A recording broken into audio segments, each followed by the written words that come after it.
வன்மையாக கண்டிக்கின்றோம். தமிழக அரசு பத்திரிகையாளர்களுக்கு தனி பாதுகாப்பு சட்டம் வேண்டும். பாதுகாப்பு சட்டம் வேண்டும்.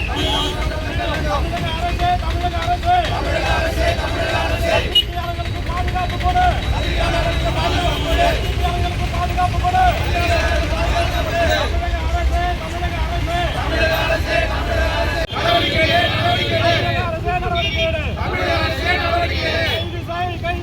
கைது செய்.